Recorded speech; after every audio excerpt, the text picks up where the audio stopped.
நான் சமீபத்தில் ஒரு வீட்டுக்கு வந்து அச்சுறுத்தல் கொடுத்துருந்தாங்க, நீங்கள் நேரில் வந்து பார்க்குறீங்க, என்ன காரணம்? நேரில் வர்றது என்ன, தம்பி வீட்டுக்கு அண்ணன் வந்திருக்கேன், அது ஒன்றும் இல்லை.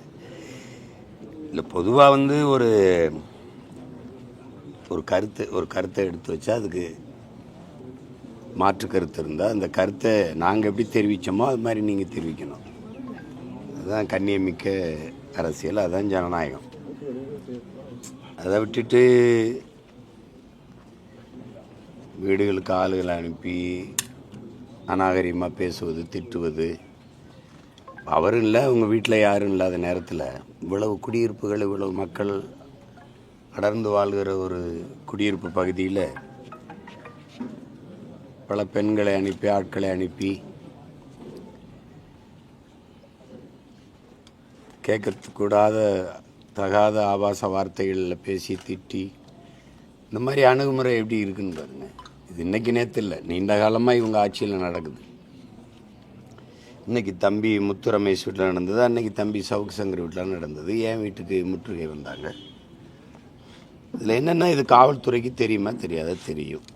இவ்வளோ பேர் வரும்போது, இவ்வளவு தூரம் கடந்து பயணித்து வரும்போது, ஒரு அறியப்பட்ட ஒரு மக்களால் நேசிக்கப்படக்கூடிய ஒரு இளம் தலைவர் அவர் வீட்டில் வந்து இப்படி பெண்கள் நின்று அந்த பார்த்தா ரொம்ப அநாகரிகமாக இருக்குது. அவங்க பேசுகிறத நம்ம யாருக்கும் போட்டும் காட்ட முடியாது, இப்படி பேசுகிறாங்கன்னு.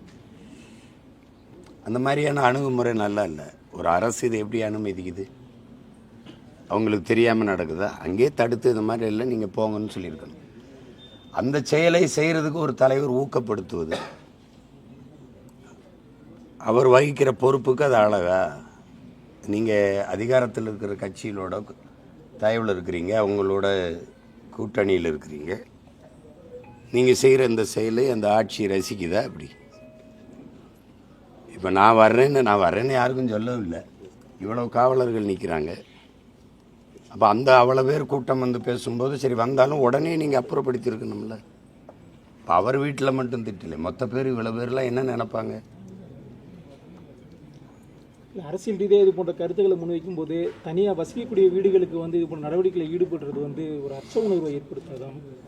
எப்பவுமே இந்த திராவிட கட்சிகளின் ஆட்சி முறையே இப்படி தான். அதுதான் குண்டாசு ரூலுங்கிறாங்க, ரவுடிகளின் ராஜ்யம். தெலுங்கு படங்களில் காட்டுறது போல தான் இவங்க ஆட்சி இருக்கும். உங்களுக்கு கண்ணியம், கடமை, கண்ணியம், கட்டுப்பாடு, இது பேரறிஞர் அண்ணா அவர்கள் முன் வச்ச முழக்கம்பாங்க. இது மூணுக்கும் தான் அந்த கட்சிகளில் தட்டுப்பாடு இருக்கும். எது ஒன்றையும் அவங்க முறையாக செஞ்சுருக்காங்க சொல்லுங்கள். இப்போ என் வீடை எடுத்துக்கிறீங்க, வீட்டில் ஆள் இருக்குது, 2 நாளைக்கு முன்னாடி வந்து மனு கொடுக்குறீங்க, எனக்கு அழைப்பானே கொடுக்குறீங்க, வெளியூர் போகிறேன், போயிட்டு வந்து காவல் நிலையத்துக்கு வர்றேன்னு சொல்கிறேன். நான் ஓசூரில் இருக்கிறேன்னு உங்களுக்கு தெரியும். அங்கேயும் காலையில் பத்திரிக்கையாளரை உங்களை போன்ற ஊடகத்தை சந்திக்கிறேன், அதுவும் காவல்துறைக்கு தெரியும். அப்புறம் என் வீட்டில் என் மனைவி எல்லோரும் இருக்கிறாங்க. அப்புறம் இது கதவுல போய் நீ அழைப்பானை ஓட்டுன, எவ்வளவு கண்ணியமற்ற, என்னை அவமதிச்சிடணும். சரி, நீ ஒட்ட வர்றது எப்படி ஊடகத்துக்கு தெரியும்? அவர் சொல்லி கூட்டிகிட்டு வந்து செய்யுது. அப்போ அழைப்பானை எனக்கா, என் வீட்டு கதவுக்கா? அப்போ இதெல்லாம் வந்து என்னென்னா, மன உளைச்சலுக்கு ஆளாக்கி, எரிச்சலாக்கி, சமூகத்தில் மதிப்புமிக்க ஒருவரை வந்து அந்த சமூகத்தை எதிர்கொள்ள முடியாமல் அசிங்கப்படுத்துறது. இந்த அரசியலை தான் அவங்க செய்வாங்க. சீமானோடு சென்றால் இந்த மாதிரி அச்சுறுத்தல் பண்ணுவோம் அப்படின்னு குறிப்பிட்டு பண்ணுறாங்க. அவங்களோட வந்து நான் உங்களுக்கு அச்சுறுத்தலாக இருக்குன்னா நீங்கள் எனக்கு அச்சுறுத்தலாக இருக்கீங்களா? சொல்லுங்கள். உலகமே என்னையை பார்த்து பயந்துக்கிட்டு இருக்கு. உங்கள் கடை சீட்டெலாம் முடக்கி வச்சுருக்கா? அமெரிக்கா, கனடாலாம் என்னை என் நாட்டுக்குள்ளே வராதையும் உங்களை பார்த்து சொல்லியிருக்கா, என்னை பார்த்து சொல்லியிருக்கா? சொல்லுங்கள் பார்ப்போம். என்னை பார்த்தா எல்லாம் பயந்து நடுங்குறீங்க. நான் யாரை பார்த்தும் பயப்படுறது இல்லையே. நான் இசட்டு ஒய் பிரிவுலாம் வச்சுக்கிட்டு போகிறது, தனியாக தான் வாகனத்தில் போவேன். நாட்டுக்கே நான் தான் பாதுகாப்பு, எனக்கு எதுக்கு பாதுகாப்புன்னு சொல்லிட்டு போய். உங்களுக்கு நீங்கள் பயப்பட மாட்டேங்க, உங்கள் கூட வரவங்களை இந்த மாதிரி அச்சுறுத்தினா? என் கூட பயப்படுறேன், வரவே மாட்டான்.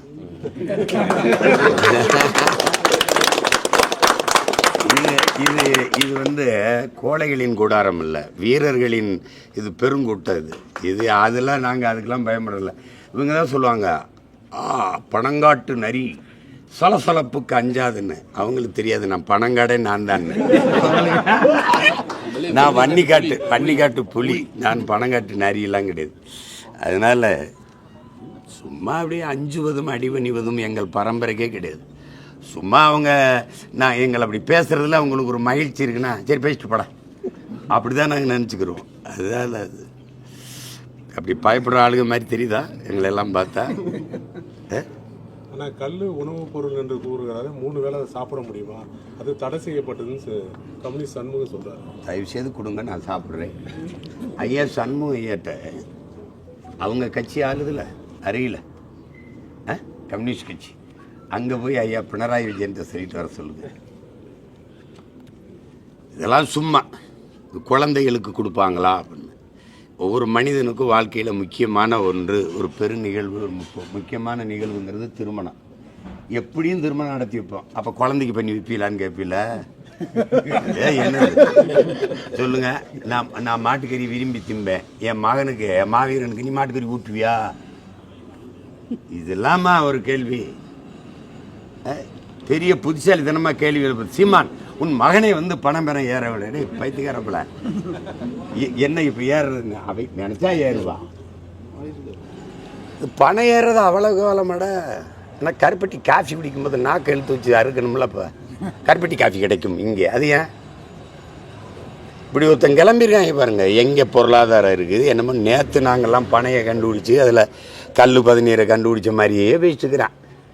பல ஆயிரம் ஆண்டுகளாக எங்களோட இருக்குது. எங்கள் மரபு சார்ந்த வாழ்க்கை முறையில் ஆடு மாடு வளர்த்தல், நாட்டுக்கோழி வளர்த்தல், வேளாண்மை செய்தல், கரும்பு, வாழை, தென்னை, பனை, இதெல்லாம். பனை நாடார்கள் மரம், பனை சாதி மரம். அப்போ தென்னை கவுண்டர் மரமா? இல்லை கேரளாவில் தென்னை இருக்குது, அது என்ன மரம்? நாயர் மரமா இல்லை நம்பூதிரி மரமா? ஏன்னா உங்களுக்கு ஒரு அளவு இல்லையா பேசுறதுக்கு? இது மீன், அது மீன், அது ஒரு சாதியா? நாடார் பிடிக்கிறான், முஸ்லீம் பிடிக்கிறான், முத்தரையர் பிடிக்கிறான், தேவர் பிடிக்கிறான். எங்கள் ஊரில் ராமேஸ்வரத்தில் போஸ் மரவர் தான் மீனவர் சங்க தலைவராக இருக்கார் எங்கள் ஊரில். என்னத்தையாவது சொல்கிறது, மீன் பிடிக்கிறதா அது ஒரு சாதி. ஜல்லிக்கட்டுக்கு போகிறான்னா அது ஒரு சாதி விளையாட்டு. எதை தாண்டா? ஆனால் சாதி ஒழிக்க வந்தவன் தான் இதெல்லாம் பேசிட்டு இருப்பான். சாதியை ஒழிக்கணும்னு வந்தவன் தான் இவர் இன்ன சாதி, இவர் இந்த சாதி. இதெல்லாம் வந்து எப்படி சொல்கிறது, சிரிச்சுட்டு போகிறோம். பெருந்தலைவர் காமராஜர் வந்து படிக்க வச்சார் அந்த சமுதாயத்தில் இருக்கிறவங்களை முன்னோக்கி வர்றதுக்கு. நான் அவர் பேரன் தெருவா கத்துனேன். டேய், என் தாத்தன் தான் பள்ளிக்கூடம் திறந்து படிக்க வச்சார், நீங்கள் ஊருக்கு பள்ளிக்கூடம் திறந்து படிக்க வச்சார், நீங்கள் ஊருக்கு சாராய கடை திறந்து குடிக்க வச்சிங்கன்னு பேசினேன். ரொம்ப நாளாக பேசினேன். அவன் ஒத்துக்கல. பெரியார் தான் படிக்க வச்சார், பெரியார் தான் படிக்க வச்சாருன்னு ஒரே ஒரு பணம் ஏறி இறங்கினேன். நான் பேசாமல் இருக்கேன். அவன் சொல்கிறான் காமராஜர் படிக்க வச்சாரு, நீ பணம் ஏற விட்டேன்னு. இதடா டேய் ஒருத்தன் போடுறேன். இப்பத்தில்ல இப்போ தான் ஒத்துக்கிறான் பெரியார் இல்லை படிக்க வச்சது காமராஜ்னு. அதுக்காக தான்டா பணம் ஏறினேன். சரியா இருக்க? என்னென்ன எப்படி திமுக ஆட்சி மேலே இவ்வளவு குற்றச்சாட்டு வைக்கிறீங்க? ஆனால் கிழக்கு ஆப்பிரிக்க மக்கள் இங்கே உள்ள ஆட்சியாளர் ஸ்டாலின் வந்து குறிப்பிட்டு அவர் புகழாரம் சூட்டி பாட்டுலாம் பாடி டான்ஸ்லாம் போடுறாங்க. இப்போ நீங்கள் 3000 கொடுங்க, உங்கள் படத்தை வச்சு ஆட வைக்கிறேன். தம்பி ஏன் தம்பி, ஒருத்தர் படத்தை கொடுத்து ஒரு விளக்கமா தள்ளாடினா அடிப்பான். அவனுக்கா தம்பி? ஏன்னா தம்பி உங்களுக்கு ஒரு அடிப்படை இப்படி தான் தம்பி. யுனெஸ்கோ பெரியாருக்கு விருது கொடுத்துச்சும்பாங்க, என்னத்தையாவது சொல்லுவாங்க. செம்மொழி அதை கொண்டு வந்தது கருணாநிதி தான் அப்படின்னு கட்டம்ப்பா. செம்மொழிக்கும் என் மொழி செம்மொழியாக இருந்துச்சா? ஏதோ கடையிலேருந்து வாங்கிட்டு வந்து கொடுத்த மாதிரி பேசிட்டு இருக்கிற. இந்திக்காரன் என்னடா என் மொழியை செம்மொழின்னு அங்கீகரிக்கிறது? நீ யாரு? ஹூவாரி, நீ யாரு? கீழடி தமிழரின் தாய்மடி இப்போ தான் தெரியுது. போட அப்படி இது திராவிட நாகரிகம்னா இந்திய நாகரிகம்னா இப்போ கீழடி தமிழரின் தாய்மடியை திருச்செந்தூரில் கொந்தளிச்சுக்கிட்டு இருக்கேன் ஒருத்தன் வேலோட. அப்போ இடையில தமிழரின் தாய்மடின்னு போட வேண்டியது இருக்கு. இதை அங்கீகரி. அவன் யார்? எங்கள் அம்மா அழகானவள் அறிவானவள்னு சொல்ல நீ யார்? எனக்கு தெரியும்டா என் தாய் எப்படிப்பட்டவன்னு. நீ யாருன்னு கேட்குறேன். 50,000 ஆண்டுகளுக்கு மூத்த எண்ணெயை 500 ஆண்டை கூட தொடாதவன் அங்கீகரிக்கணும்னா இது மாதிரி ஒரு கேவலம் தான் இருக்கு. சில மொழி பிறந்து சிறக்கும். சிறந்தே பிறந்த மொழி என் மொழி. எல்லா மொழியும் மனிதனால் பேசப்பட்டது. என் மொழி தான் உலகத்தில் இறைவனால் பேசப்பட்டது. இயற்கையின் மொழி என் மொழி. என்கிட்ட வந்து கற்பிக்காத. என் மொழி வந்து அதை அங்கீகரி, கீழடி அங்கீகரி அப்படின்னு. நீங்கள் 2 பேரும் சேர்ந்தாடா தோணின பொருளாக தூக்கி கொண்டு பெங்களூரில் வச்சவன் கீழடியில். தம்பி எங்கேயாவது ஒரு குடியிருப்பு 2 ஏக்கரில் வாழ்ந்த கிராமம் இருக்கா தம்பி? குறைஞ்சது 300-400 ஏக்கரில் கூடி கூடி மக்கள் கூட்டம் கூட்டமாக வாழுவான். நீ ஏன் 2 ஏக்கரில் தோண்டிட்டு நிப்பாட்டிட்ட? மீதியெல்லாம் என்னாச்சு? தோண்டுனா என்னுடைய தொன்மம் வெளியில் வரும். அப்போவே தொழிற்சாலை கட்டி வாழ்ந்திருக்கான், கழிவறை கட்டி வாழ்ந்திருக்கான், குளியலறை கட்டி வாழ்ந்திருக்கான், மண் குழாயில் தண்ணீரை கொண்டு போய் சேர்த்துருக்கான். அதெல்லாம் தெரிய வந்துடும்ல. ஆதிச்சநல்லூர் ஏன் தோண்ட மாட்டேங்கிற? அவனுக்கு தெரியும் அவன் தமிழனுக்கு எந்த பெருமையும் கொடுத்துடக்கூடாதுன்ட்டு. இவ்வளோ காலம் விட்டுட்டு இப்போ தான் கீழடி தமிழரின் தாய்மடின்னு தெரியுதா தம்பி? 6 மாதத்தில் தேர்தல் வரும்போது அது இதெல்லாம் எப்போவுமே தம்பி. திமுக வந்து ஒரு நாடக கம்பெனி. ஐயா கருணாநிதி அவர்கள் சிறந்த நாடக ஆசிரியர். அதே நாடகத்தை 60 வருஷமாக போட்டுக்கிட்டு இருக்கிறதுனால தான் போர் அடிக்குது. கொஞ்சம் மாற்றி போடணும். இந்த நாடகம் இன்னைக்கு நேற்று நடக்கலை. தேர்தல் வரும்போது எங்கள் மேலே வரும் பாருங்க பாசம். இந்த சேகர் பாபு எங்களுக்கு ஒரு பிச்சை போடுறாரு. தமிழிலும் என்ன ஆப்பிரிக்கா ஆஸ்திரேலியாவில் கேட்குறேன், இல்லை உங்கள் ஊர் ஆந்திராவில் கேட்குறேண்ணா. வெங்கடாசலபதி கோயிலில் எங்களுடைய தாய்மொழியில் நீங்கள் குடமுழுக்கு செய்யுங்க. இல்லை ஐயப்பன் கோயிலில் கேட்குறேண்ணா கேரளாவில், இல்லை ஒரிசாவில் பூரி ஜெகநாதர் கோயிலில் கேட்குறேண்ணா. இது ஏன் நாடு, இது என் நிலம், என் இறை என் மொழி, அதில் வழிபாடு செய்யணும்னா தமிழிலும் அப்படின்னா இந்த கல்யாண வீடுகளில் பிச்சைக்காரன் வாசலில் இருப்பான், இருங்க உங்களுக்கும் சாப்பாடு இருக்கு இருந்து சாப்பிட்டு போங்கங்கிற மாதிரி சொல்கிறீங்க. தமிழில் நடத்துறதுக்கு நாங்கள் முன்னாடியே வந்து யோசனையில் தான் இருந்தோம். ஏற்கனவே கனிஞ்சி பழுத்துட்டு தான் இருந்துச்சு. இப்போ நீங்கள் வந்து சொந்தம் கொண்டு புகை போட்டவன் நான் தான். கனிஞ்சு எங்கிட்டு வச்சு கனி வச்சுக்கிந்தா சேட்டன்னா கனிஞ்சு ஏன் அதை முதல்ல இல்லை அதெல்லாம் நாங்கள் பண்ணிடுவோம் அப்படின்னு சொல்ல வேண்டியது தானே. இதுதான் கனிகிறதா? தமிழிலும் அதான் கனிகிறதா? சிங்கப்பூர்லேருந்து நான் வானூர்தியில் வந்தால் தமிழில் அறிவிப்பு இருக்கும், மலேசியாவிலேருந்து வந்தால் தமிழில் அறிவிப்பு இருக்கும், அரபு நாடுகளில் வந்தால் தமிழில் அறிவிப்பு இருக்கும். தமிழிலும் அதை ஏற்கிறேன். மலேசியாவில் இருக்க எங்கள் பாட்டன் முருகன் கோயிலில் அவன் தமிழில் மந்திரம் சொல்கிறான். என் கோயிலில் நீங்கள் கோயிலை கட்டினவன் யார்? சமஸ்கிருத மொழியில் வழிபாடு நடக்கணும்னு தெருவில் இறங்கி போராடின மக்கள் எத்தனை பேர்? பதில் இருக்கா? பதில் இருக்கா? தமிழிலும் அப்படின்னா என்ன அர்த்தம்? பிச்சை போடுறீங்களா? எங்களுக்கு பிச்சை. இந்த போராட்டத்தை வந்து திருப்பி முன்னெடுப்போம்னு சொல்லியிருக்கீங்க, என்ன காரணம்? முன்னெடுக்க போராட்டத்தை நான் பின்னடைஞ்சா தானே முன்னெடுக்கிறதே. தொடர்ந்து நடைபெறும். தொடர்ந்து நீ கோயில் திருச்செந்தூரில் எங்கள் மூதாதை திருமுருக பெருமானின் கோயில் கோவரத்தில் உச்சியில் என் தாய்மொழி ஒலிக்கணும்.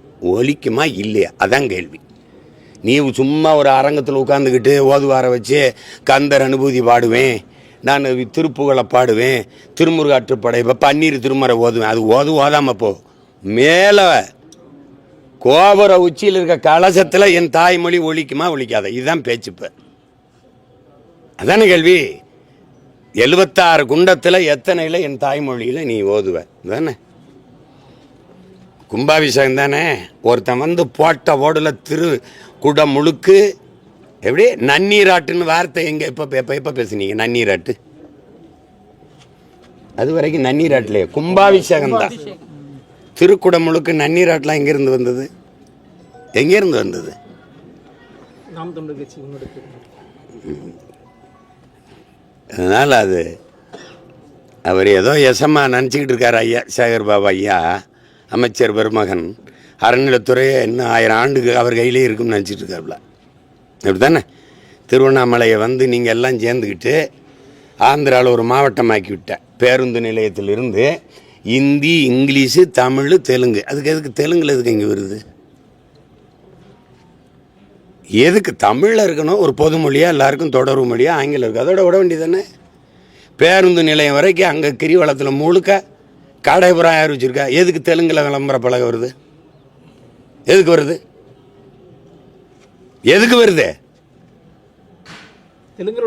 எதுக்கு வருது? பழனி கோயிலுக்குள்ளே மலையாளத்துலேயும் அறிவிக்கிறேன், ஐயப்பன் கோயிலில் எனக்கு தமிழில் அறிவிக்கிறியா? அப்புறம் தமிழிலும்ங்கிற இது ஓநாடா? நான் கஞ்சி யாசகம் கேட்குறேன், நான் உன்ட்ட பிச்சை கேட்குறேன்னா? ஜூன் 22 மதுரையில் வந்து முருகன் மாநாடு பாஜக சார்பாக நடத்துகிறாங்க. அதுக்கு சிறப்பு ரயில் திட்டம் விட்டுருக்காங்க. அது எப்படி நான் பார்க்குறீங்க? அப்படியாவது ஒரு ரயில் ஓட்டும் விடுங்க. விடுங்க, அதெல்லாம் இருக்கிறது தான். அது அவங்களுக்கு அதில் ஒரு அரசியல் இருக்குது, தொட்டு பார்க்குறாங்க. அவங்க என்னுடைய வளர்ச்சிக்கு செலவு பண்ணி முருகன் மாநாடு போடுறாங்க. நீ முருகா அரோகரான்னு சொல்லுவேன். எங்கள் முப்பாட்ட முருகன் முகம் வரும், துண்டிச்சா அவன் பேரை என் முகம் வரும். வேறு எந்த நீ குடிக்க அன்னக்காவடி எடு, தலைகள்னா தண்ணி விடு, தண்ணி குடி. நீ என்ன காவடி எடுத்தாலும் நான் தான். நீ ஈழம் பிரபாகரன்னா என் முகம்தான் வரும். முருகான்னு நீ கத்துனீன்னா நான் தான் வந்து போவேன். வேணா கேட்டுப்பார். இத்தனை கட்சி இருக்கு, இவ்வளவே இருக்காங்க, ஒருத்தர் பேச மாட்டாங்க. நான் பனை ஏறி கல் இருக்கிறதுல ஐயோ உயா அப்படின்ட்டு அந்த முருகன் கோயிலில் தமிழில் ஓதணும்னு சொல்கிறேன். அதுக்கு ஏன் ஒருத்தரும் பேச மாட்டேங்கிறீங்க? எல்லா தமிழனும் செத்து போயிட்டான். அப்போ ஏணிப்படி வச்சு ஏறிட்டீங்களா? அது ஒரு குறையா சொல்கிறாங்க. ஏணிப்படி அவன் விசை எந்திரம் வச்சு ஏறிக்கிட்டு இருக்கேன். ஏணிப்படி நான் ஏறலைங்க. ஊரு பூரா அப்படித்தான் கட்டி ஏறுறான். அந்த பகுதியில் அப்படிதான் எல்லாரும் ஏறிட்டு இருக்காங்க. அதுக்கான காணொலிகள். சரி, இப்போ எப்படி ஒரு தடவை இப்படி ஏறுவா? அப்படி இந்த பண்ணையில் ஏறன்னு தான் சொன்னேன். அண்ணா அந்த படம் நாங்க தான் வேண்டாம். என் தம்பியை தான் வேணாம் இந்த பண்ணையில் ஏறணும். ஏன்னா எல்லாரும் இப்போ கட்டி தான் ஏறாங்க. கேரளாவில் விசை எந்திரங்க.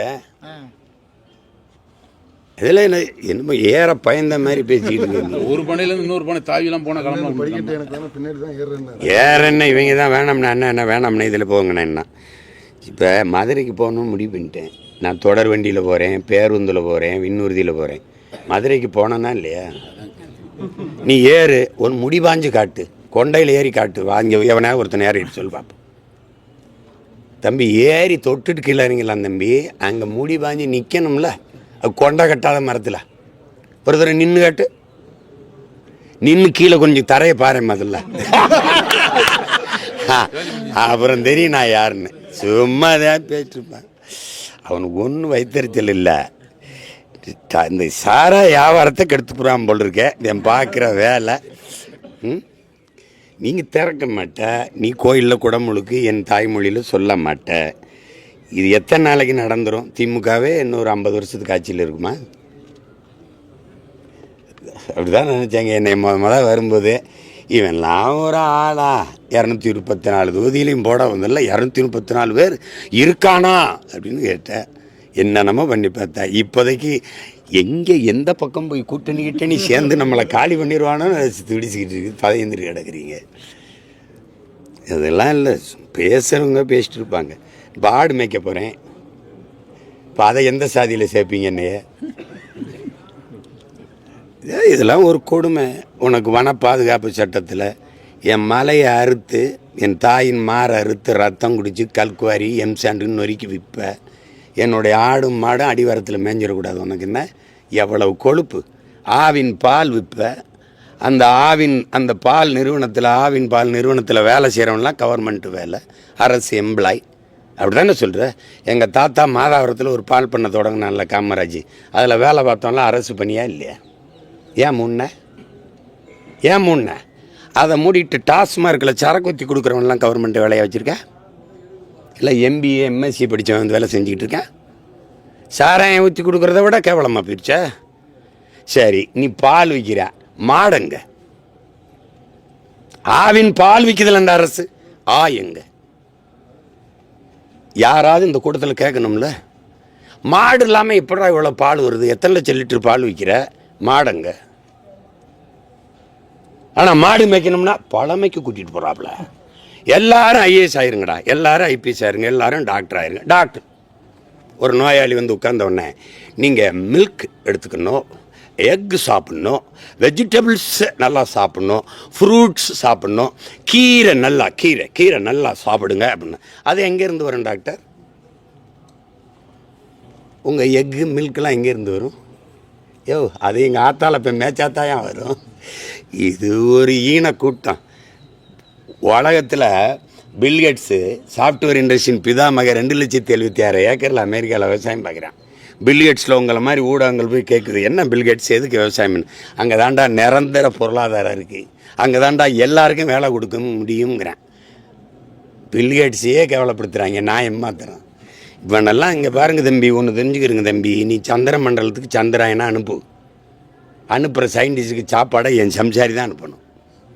நீ விண்கலத்தை விண்வெளியில் ஏவு, விஞ்ஞானிக்கு சோறு என் விவசாயி தான் அனுப்பணும். இதை மூளையில் வச்சுக்கணும். புரியுதா? உங்க கட்சியில 120க்கு மேற்பட்ட வேட்பாளர்லாம் வந்து அறிவிச்சிட்டீங்க. நீங்க எந்த தொகுதியில போட்டியிடுவீங்க, எப்போ அறிவிப்பீங்க? குளத்தூர்ல ஸ்டாலின் எதிர்த்து போட்டி போடுவீங்களா? அவ்வளவு கேவலமா தெரியுதானே பார்த்தா? அவர்கிட்ட போய் கிளம்பி சீமா நிற்கிற தொகுதியில நீங்க நின்று எடுத்து போட்டி போடுவீங்களா? நீங்க தயாரா இருக்கீங்களா? ஒண்டி கொண்டி. நீங்க தயாரா இருக்கீங்க? திமுக யாரோடும் கூட்டணி கிடையாது. ஒரு ரூபா வாக்கு காசு கொடுக்க மாட்டேன். அவங்க அப்பா நினைவிடத்திலும் சரி, அண்ணா நினைவிடத்திலும் சரி, இல்லை அவங்க போற்றுகிற ராமசாமி ஐயா நினைவிடத்திலும் சரி, சத்தியம் பண்ணிக்கிறணும். ரூபா காசு கொடுக்க மாட்டேன். நான் என் குலதெய்வம் வீரமாகாளி மேலே சத்தியம். நீங்கள் சத்தியம் பண்ணிவிட்டு அவரும் நானும் திமுக மட்டும், நாம் தமிழர் மட்டும் என்னை வென்று காட்டிட சொல்லு பார்ப்போம். ஏன் புலி வருதுன்னோட எல்லாரும் ஓடியா, நான் கீழே படுத்துக்கிறேன், என் மேலே படுத்துக்க. இதுக்கு மேலே கட்சியே இல்லை, எல்லா கட்சியும் கூட்டணியில் சேர்த்துக்கிட்டாச்சு. சர்வே 42 விழுக்காடு திமுகவுக்கு. ஸ்டாலின் முதலமைச்சராக 42 விழுக்காடு ஆதரவு. அதான் ஆதரவு இருக்க, எப்போ ஓட்டு காசு கொடுக்குற? அதான் ஆதரிச்சிட்டால, எதுக்கு ஓட்டு காசு? கூட்டத்தில் நிற்கிறவனுக்கு வீரமோ துணிவோ தேவையில்லை. தனியாக நிற்கிறவனுக்குன்னு துணிவு வீரமும் தேவை. நாங்கள் வீரர்கள், அதனால் தனித்து துணிஞ்சு நிற்கிறோம். எங்களை மாதிரி நீங்கள் வரியா, எங்கள் கட்சிக்கு யார் வர்றது, அவன் வருவானா இவன் வருவானா? அந்த துணிவு இருக்கா முதல்ல. அவரை எதிர்த்து நீ வேற அனுப்பி நல்லது.